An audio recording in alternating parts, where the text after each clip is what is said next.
Bonjour à tous, aujourd'hui j'ai envie de vous parler de l'une des malédictions les plus connues du cinéma. Il s'agit de celle qui entoure le film L'Exorciste. En faisant mes recherches, j'ai remarqué que cette malédiction concernait surtout le premier et principal film, L'Exorciste, qui est sorti en décembre 1973.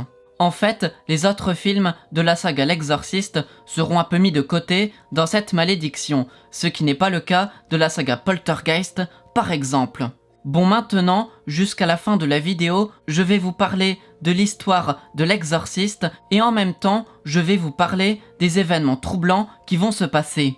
Tout sera à peu près dans l'ordre chronologique, en gros. Tout commence en 1949, près de Washington. Là-bas, un garçon de 13 ans est victime d'étranges phénomènes, et on va rapidement considérer ces troubles comme une possession démoniaque. Le garçon va être ensuite emmené dans un lieu de culte spécialisé, on peut dire, à Saint-Louis. Une fois là-bas, le garçon va devoir supporter plusieurs semaines d'exorcisme. Apparemment, tout ça aurait duré 3 mois, donc c'est long. Mais heureusement, à la fin, tout revient à la normale, le possible démon est parti. Si vous voulez tout savoir, les détails de ces exorcismes seront écrits dans un carnet tenu par des jésuites. Peu après la fin de cette histoire, des journalistes vont découvrir cette affaire et celle-ci va paraître dans plusieurs journaux. À cette époque, William Peter Blatty, qui étudiait à l'université de Georgetown à Washington, va découvrir cette affaire en lisant un journal. Et il faut savoir que plus tard, M. Blatty deviendra écrivain. Il écrira par exemple pour des films comiques. Mais les années passent et ce qu'il écrivait commença à passer de mode. On lui a donc demandé d'écrire quelque chose de plus dramatique. Et en recherchant bien, il s'est rappelé de l'histoire de possession de 1949. Pour construire son récit, il s'est alors documenté sur cette affaire. Je crois même qu'il a pu lire le journal des Jésuites. Et je ne sais pas comment il a fait. Dans tous les cas, il a reçu beaucoup d'informations et c'est comme ça qu'il va pouvoir écrire le roman L'Exorciste. Je précise quand même que le livre est une fiction. Ça ne reprend pas exactement tout ce qu'il s'est passé en 1949. Par exemple, pour marquer la différence, on a fait exprès de changer le sexe de la personne possédée. En vrai, c'est un garçon et dans la fiction, c'est une fille. Après, dans la fiction, tout a dû être un peu plus romancé, comme la plupart du temps. Sinon, l'intrigue du livre a évidemment le même thème, puisqu'il parle d'une fille de 12 ans possédée par un démon, et il sera bien difficile de le faire partir. À sa sortie, en 1971, le roman L'Exorciste a connu un grand succès, puisque 13 millions d'exemplaires ont été vendus rien qu'aux États-Unis. Ça n'était pas précisé en combien de temps, mais je crois que ça comptait que les premières années après la sortie. Bref, ensuite, les studios Warner Bros. Vont être intéressés par ce roman, et ils vont acheter les droits du livre. Mais William Blatty aura toujours son mot à dire puisqu'il sera producteur et scénariste du futur film. En gros, il va mettre de l'argent sur le film et il va réécrire l'histoire pour le cinéma. Sinon, ce sera William Friedkin qui réalisera ce futur film. J'allais oublier de dire que le démon dans la fiction s'appelle Pazuzu et il n'a pas été inventé par M. Blatty. En fait, ce démon vient de la mythologie babylonienne et si vous voulez tout savoir, il a une apparence à moitié humaine et à moitié animale. Avec tout ce que je vous ai dit, vous pouvez imaginer qu'il y a un risque concernant le futur film, puisqu'il est inspiré de faits réels et il met en scène un démon qui n'a pas été inventé pour le roman. Maintenant, je vais longuement vous parler du tournage du film qui va commencer le 14 août 1972. Pour contextualiser, la plupart des scènes intérieures ont été tournées à New York. Par exemple, l'intérieur de la maison des McNeil a été tourné au CECO Studio. Par contre, la majorité des scènes extérieures ont été tournées à Washington, principalement dans le quartier de Georgetown, là où se déroule l'histoire du film. C'est plus pratique. Bref, le premier événement dramatique va se passer peu après le commencement du tournage. Début septembre 1972, Jason Miller, l'acteur qui interprète le père Karras, emmène avec lui ses 3 enfants pour sortir sur une plage. Là-bas, l'un des enfants, Jordan, qui a 5 ans, va se faire percuter par une moto. Les jambes du garçon seront cassées. Après, il sera emmené à l'hôpital dans un état critique. On ne sait même pas s'il va pouvoir remarcher ou non. Mais heureusement, son état va s'améliorer après 10 jours à l'hôpital. Ensuite, il fera de la rééducation pour être complètement guéri. En octobre 1972, pendant que le tournage s'effectuait à Washington, l'équipe du film a été bénie par un prêtre. Et si on a demandé à bénir l'équipe, c'est que certains craignaient une force surnaturelle. Je pense que le fait que l'histoire soit inspirée d'une histoire vraie a probablement dû faire peur aux gens. Plus tard, Linda Blair commence ses scènes où elle joue Regan, possédée. Dans une de ses premières scènes de possession, on voit le lit où elle est allongée qui bouge dans tous les sens. Et Regan est projetée puis retombe à plusieurs reprises.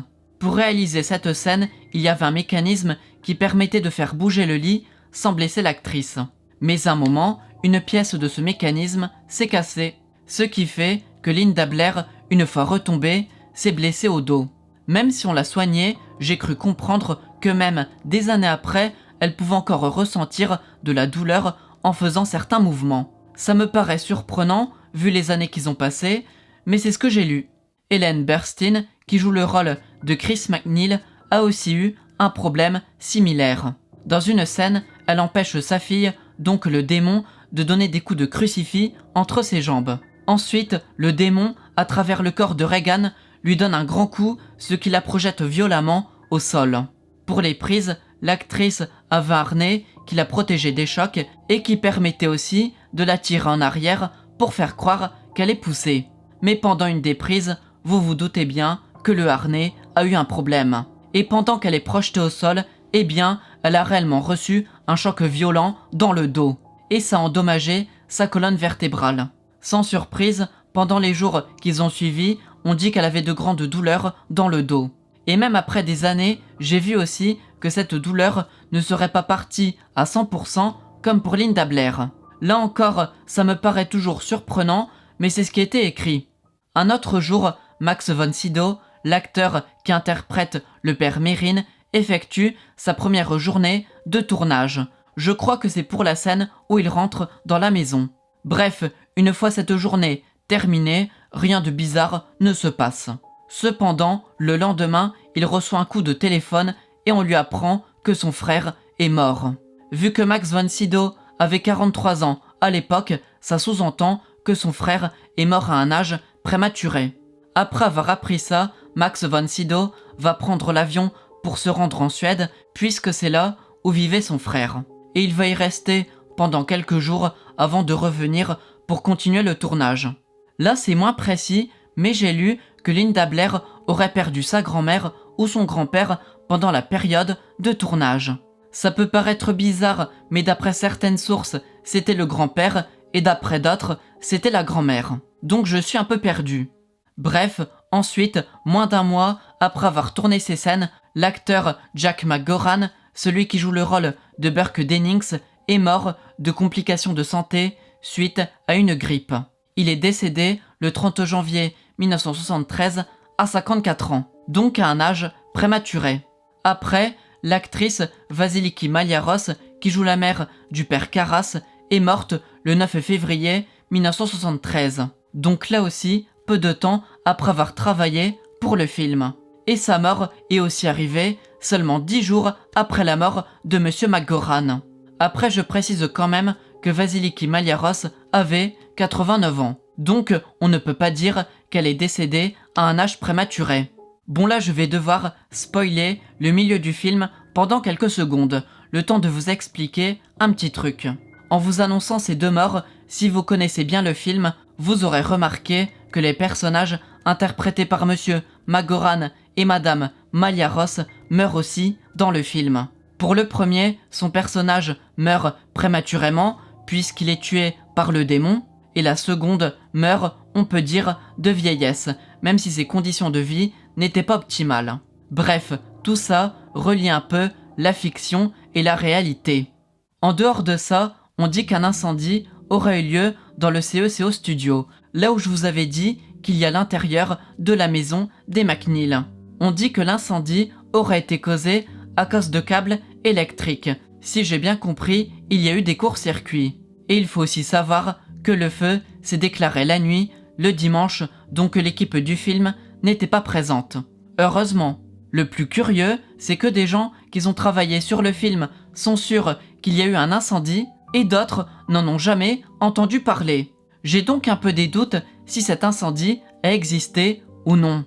En plus, je n'ai trouvé aucune image montrant l'incendie ou ses dégâts par la suite, donc on ne sait pas trop si cette histoire d'incendie est réelle ou complètement fausse.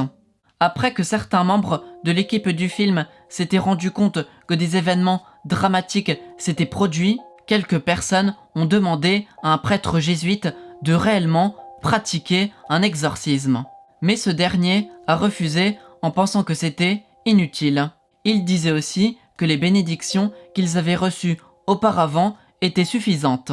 D'ailleurs, ça ne me surprend pas, puisque j'ai du mal à imaginer un prêtre exorciser un à un toute l'équipe du film, ou une grande partie. Ça me paraît un peu extrême. Bref, le tournage est presque terminé. Il manque seulement les scènes tournées en Irak.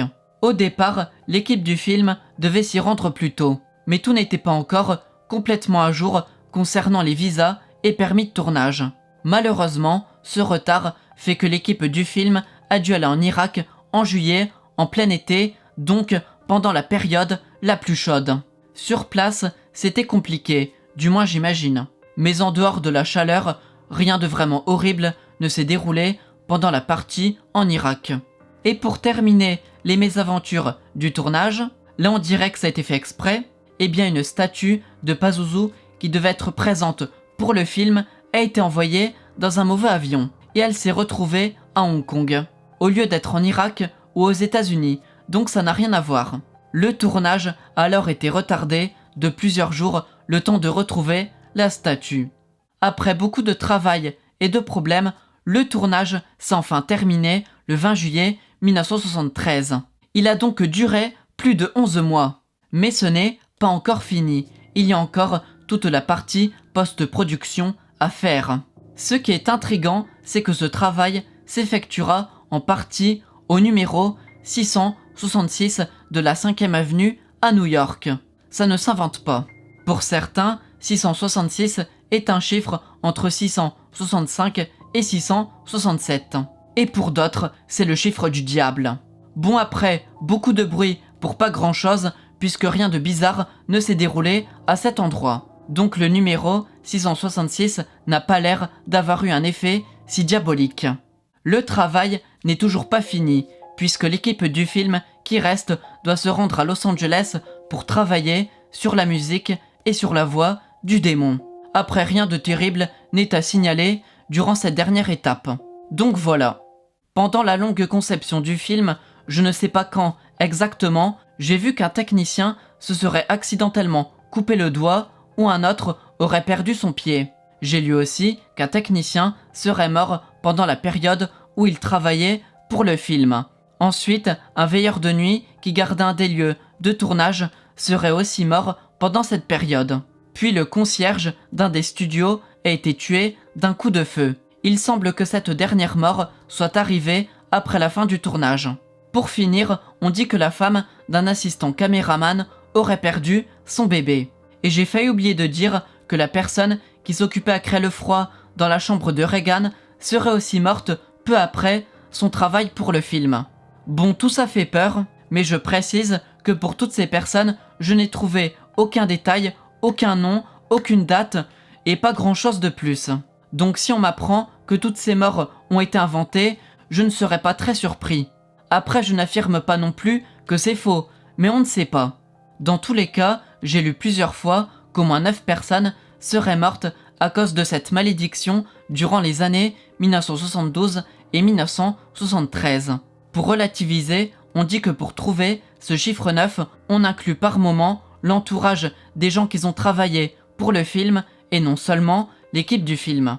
Le film L'Exorciste sort le 26 décembre 1973 et il se fera connaître petit à petit au fil des jours. C'est peut-être le premier film à montrer une histoire de possession aussi aboutie et réaliste. Pour faire parler, on montrait des spectateurs chamboulés qui sortaient de la salle, et on précisait bien que plusieurs spectateurs s'étaient évanouis ou avaient vomi. Le plus curieux, c'est que c'était une technique pour attirer les gens. Pour certains, savoir que des gens tombaient dans les pommes ou vomissaient leur donne encore plus envie de vivre cette expérience. Et tout aussi curieusement, j'ai lu que ce sont les studios Warner Bros. Qui ont propagé en premier l'idée d'une malédiction. En fait, ils ont bien compris que faire peur aux gens n'aurait pas découragé grand monde, bien au contraire. Il faut savoir que le film a rapporté 441,3 millions de dollars dans les salles de cinéma. Et ce chiffre comprend aussi les ressorties au cinéma les années suivantes. Avec l'inflation sur ces différentes années, cela pourrait représenter en 2021 à peu près 2 milliards de dollars. C'est quand même pas mal. Bon, maintenant, pour revenir vers le négatif, il faut savoir que certaines personnes, principalement des extrémistes religieux, disaient que le film était maudit. Mais ils disaient ça pour les spectateurs. Je veux dire que si vous regardez le film, vous serez automatiquement victime d'une malédiction. En fait, le film contiendrait des messages subliminaux qui font que si vous y êtes exposé, eh bien vous serez automatiquement maudit. Pour les messages subliminaux, je ne nie pas leur existence, puisque ça existe même si ça paraît surnaturel. Mais j'ai sérieusement des doutes sur le fait que ces messages rendent automatiquement maudit. Maintenant, pour parler d'un témoignage précis, j'ai lu qu'une femme, en regardant le film au cinéma, s'est évanouie, et en tombant, elle s'est cassé la mâchoire.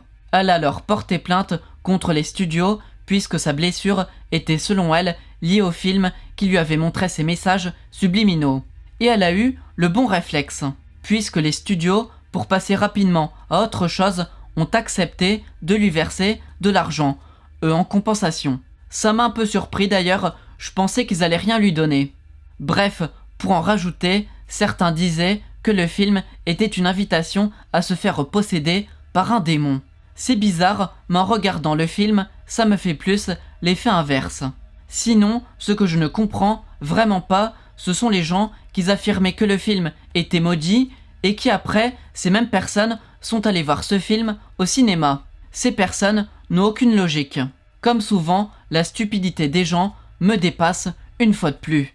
Bref, dans les premières années qui ont suivi la sortie du film, plus de personnes ont réellement cru être victimes ou témoins de réelles possessions démoniaques.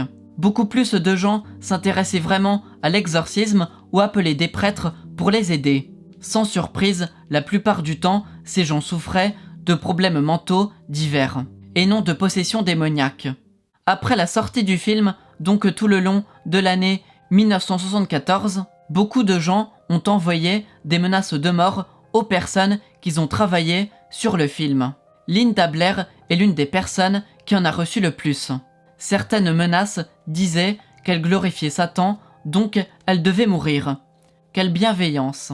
Pour la protéger, les studios Warner ont dû engager un garde du corps rien que pour elle pendant 6 mois, jusqu'à ce que tout ça se calme. Toute cette histoire est ironique puisque ceux qui envoient les menaces de mort participent à cette malédiction. Et après, ces mêmes personnes vont dire « Regardez, vous voyez bien que c'est un film maudit vu que les acteurs sont persécutés, alors que c'est de leur faute. » Bref, il faut aussi savoir que même maintenant, pas mal de personnes seraient prêtes à envoyer des menaces de mort pour les mêmes raisons. C'est sûr que ça se fait moins vu qu'on est plus habitué à voir des démons au cinéma, mais il ne faut pas croire qu'aujourd'hui tout le monde accepterait que ce genre de film existe. Et je ne dis pas ça comme ça, puisque sur les réseaux sociaux, j'ai déjà vu des gens envoyer des menaces de mort pour les mêmes raisons. Maintenant, je vais vous parler d'un événement tragique qui a secoué Mercedes McCambridge. On ne voit pas cette actrice dans le film, mais elle a quand même une place importante puisqu'elle fait la voix du démon. You know what she did? Your canting daughter? Plus de 13 ans après la sortie du film, en 1987, il faut savoir que le fils de Mercedes McCambridge a tué sa femme et ses enfants avant de se suicider. Évidemment, cet événement a été un choc très important pour l'actrice. Après, vu que 13 ou 14 ans ont passé, c'est quand même plus difficile de relier ça avec la malédiction. Par contre, je ne dis pas que ça rend les faits moins graves, mais ça crée une distance entre ces crimes et le film. Pour reparler de Jason Miller, l'acteur qui interprète le père Karras, il faut savoir qu'il est mort le 13 mai 2001 d'une crise cardiaque. Il avait 62 ans, donc on ne peut pas dire qu'il est mort vieux. C'est vrai qu'il est mort plus de 27 ans après la sortie de L'Exorciste, mais le film est ressorti au cinéma en septembre 2000. Donc on peut encore trouver un lien avec notre malédiction. Bon, après je comprends si on me dit que je cherche un peu loin. En dehors de L'Exorciste, le film que presque tout le monde connaît, il y a eu 3 autres films. Il y a L'Exorciste 2, l'hérétique, qui est sorti en 1977. Le film n'a pas plu à grand monde, mais en dehors de ça, pas de traces de malédiction. Ensuite, il y a L'Exorciste 3, sorti en 1990. Il a été un peu mieux perçu que le 2, et là, vraiment rien de maudit ne semble être lié à ce film. Après, je ne serais pas surpris si on découvre que des gens seraient morts d'une crise cardiaque en regardant une scène du film. Ceux qui l'auront vu comprendront de quoi je parle. Du moins j'espère, puisque la scène à deviner est assez évidente. Sinon, au début des années 2000, on pense qu'il pourrait y avoir un nouveau film qui tournerait autour de L'Exorciste. John Frankenheimer a été choisi pour être le futur réalisateur. Mais il est mort le 6 juillet 2002 à cause de complications suite à une opération. On a limite l'impression que la malédiction est revenue d'un coup. Bref, Monsieur Frankenheimer va être alors remplacé. D'ailleurs, le nouveau réalisateur du film, Renny Harlin, va se faire percuter par une voiture pendant la période de tournage. Il sera blessé à la jambe, mais sera guéri. Le nouveau film, L'Exorciste, le commencement, va sortir en 2004, et c'est un prequel. Mais le film ne va pas faire trop parler de lui, un peu comme les deux suites en fait. Mais contrairement à ces deux suites, quelques événements bizarres entourent ce dernier film. Mais ce n'est tout de même pas autant que pour le premier, L'Exorciste. Pour donner mon avis, je ne crois pas totalement en cette malédiction. Après, je sais que je dis ça à chaque fois, mais je ne vais pas vous mentir pour faire du sensationnel. Après, je reconnais quand même que dans cette histoire de malédiction, tout n'est pas complètement idiot. Pour moi, le plus troublant, c'est le fait que 2 acteurs meurent moins d'un mois après avoir tourné dans le film. C'est vrai que j'ai aussi parlé d'autres morts, mais la plupart d'entre elles ne sont pas vérifiables. Si jamais j'apprends que ça a été inventé, je ne serais pas surpris une seule seconde. C'est aussi le cas concernant le fameux incendie où tout le monde ne semble pas être d'accord. En gros, pour être honnête, j'ai parfois, même souvent, eu l'impression que certains événements ont été exagérés, voire inventés. En plus, ce sont les studios eux-mêmes qui ont commencé à propager, en premier, l'idée d'une malédiction. Et vu que ça n'est pas un acte gratuit, ça ne m'étonnerait pas qu'on aurait fait exprès d'exagérer certaines choses. Pour faire parler, donc pour faire vendre, tout simplement. Sinon, pour moi, le plus absurde, c'est la paranoïa de certaines personnes. Par exemple, ceux qui disent que le film est une invention du diable ou ce genre de choses. Sans compter que pas mal de ces gens-là sont quand même allés voir le film, ce qui sous-entend qu'ils ne croient même pas à ce qu'ils disent. D'ailleurs, les studios se sont servis d'eux en quelque sorte, puisque propager l'idée d'une malédiction a fait encore plus parler du film. Ils sont fourbes quand même, ces studios. Pour résumer, je reconnais que certains événements vérifiables sont troublants, mais j'ai la forte impression que beaucoup de choses ont été exagérées, voire peut-être inventées. En réfléchissant bien, c'est peut-être mieux comme ça. Voilà, cette vidéo est terminée, j'espère qu'elle vous aura plu. Si c'est le cas, je vous invite à laisser un pouce vers le haut et à vous abonner à ma chaîne. Et avant de vous quitter, si jamais vous comptez voir ou revoir le film L'Exorciste, eh bien attention de ne pas vous faire avoir par les messages subliminaux.